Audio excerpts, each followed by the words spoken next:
Well, it certainly looks like FGO actually dropped way more than we thought they were going to do at the Anime NYC panel. They were actually taking this a bit seriously. We have a lot of information to go on over here, and I just want to say, from what I've been told, apparently I might have been right about the Apocrypha banner, but I can't even double check because I was going to go look at the live stream to confirm the details, and they took it down. So, you know, thank you, Lisengo, for taking down the live stream because your boy was in the middle of a Mastodon stream, so I couldn't actually live watch it. Anyway, that's my own first world problems of not being able to double check. But if they are doing the whole like Apocrypha thing for Thanksgiving, then I was right. You know, I get to be all cocky and everything. And if not, then, well, at least we know that Calm is coming. But let's just start diving right into this.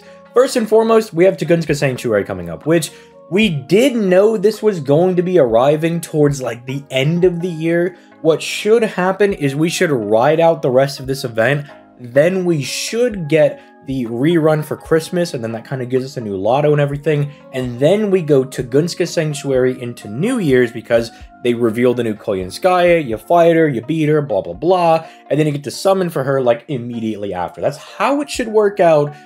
I don't know, maybe they're going to bring Tugunska a little bit early and then do Christmas afterwards.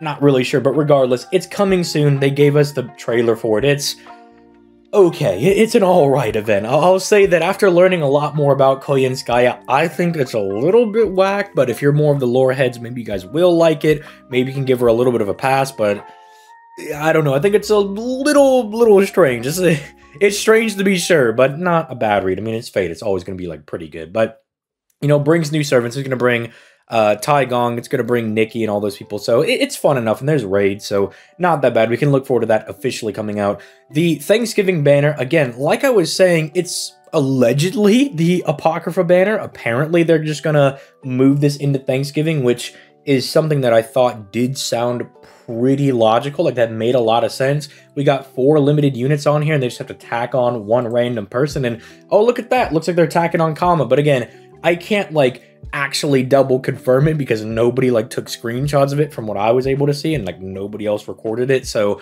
the fact that they also took it down means I can't confirm it. So I'm gonna say with like hearsay that I've heard, apparently they like mentioned it was a GSSR, but then apparently misspoke and then said it was gonna be the Apocrypha guys. But as far as we're able to confirm right now, Kama's gonna be coming back. That's a really good unit for them to bring back because she's just very, very strong.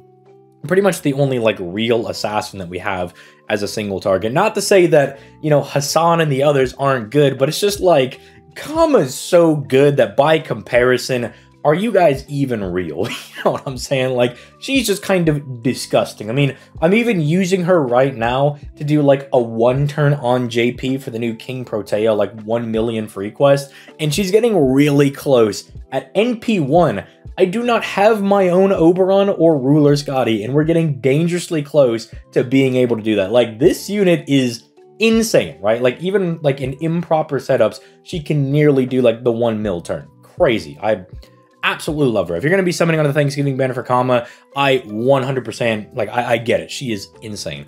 We're going to be getting the Interlude Campaign number 18, which is a little interesting because this brings a buff to Chiron's NP, and it brings the buff to Galatea's 3rd skill. Now, you might remember earlier on this year, I was saying that Galatea gets significantly better, almost like a different unit once she gets this buff, because what it does is it turns her Buster cards into arts cards. Every time she fires those Buster cards, she's getting 10% NP back, which is really nice because for some reason, she had a triple Buster deck as an arts unit. So I was like, huh, she can struggle a little bit because Castori is good. Like, she can give you the NP gain, the arts buff and everything. But if you don't actually have arts cards, it's kind of hard to buff them. You know what I mean? Like, you've only got the 2 NP card included. So it's like, this definitely helps her out a lot more in being consistent because Castori is like, dog, I am trying to help your Buster cards out, but they're not NP refunding. Like, you're going to need to get that buff sooner than later. And so they finally are going to be announcing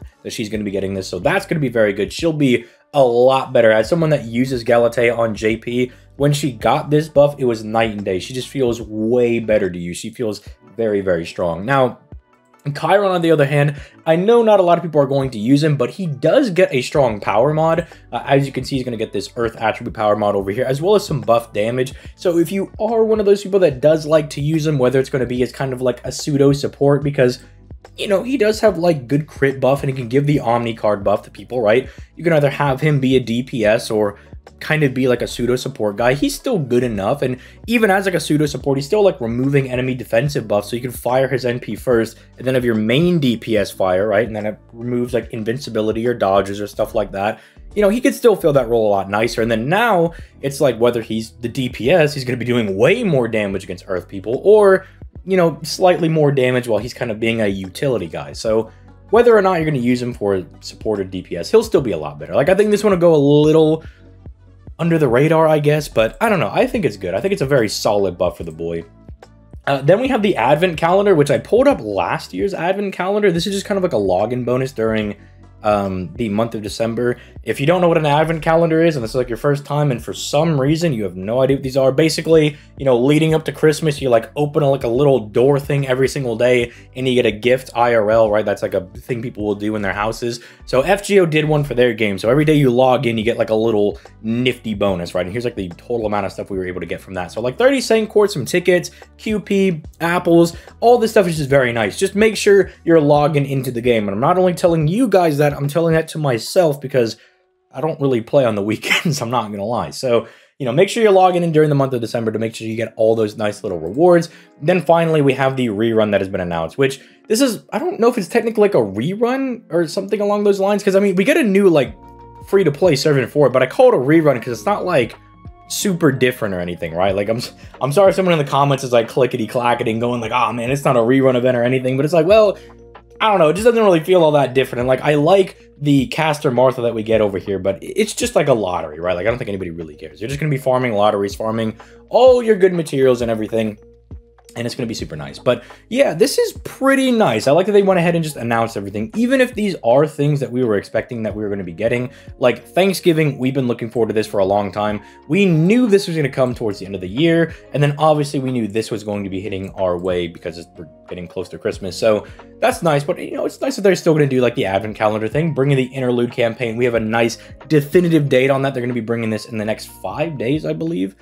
So that's going to be very nice. We actually have a date for the Thanksgiving gacha as well. So if you're one of those people that is questioning on whether or not you want to summon for Izumo or the Lancer Ryoma or not, you know, now you have a date that like, well, maybe you could just wait till the 21st and then decide whether or not you want to summon on the Thanksgiving gacha or like the Gouda Gouda gacha, right? Overall, not very bad, kind of nice. Also, I didn't like, pull up anybody else that's going to be with the interlude campaign, but if you have any of these guys that's, you know, bonus Saint Quartz and stuff along those lines, I mean, Gareth is nice because everybody should have Gareth. She's on the friend point gacha, so that's free Saint Quartz for you. But yeah, just overall going to be very nice over here on the NA version of the game. Again, like I was saying, I, you know, ranted and complained a little bit in yesterday's video, but at the very least, I like that they're trying to communicate a little bit more, and they seem to kind of be like, okay, here's the schedule and everything, because we like knowing what's coming, right? It's very nice. If you played like Genshin or you've played Star Rail, which I don't play those as closely, but I do know that they get like a 6-week plan for what they're going to be getting. And that's got to be very nice to know what's coming. So I don't know, maybe FGO's maybe modeling after stuff like that. Maybe we'll start to get more announcements and stuff where they're like, okay, and then the next month we're planning on doing stuff like that. I think that could be very cool moving forward. But let me know your thoughts in the comments down below. And on that note, I'm going to go ahead and go to bed because after a like 5-hour Yu-Gi-Oh tournament, bro, my brain is fried. So I will catch you guys on the flippity floppity. Peace.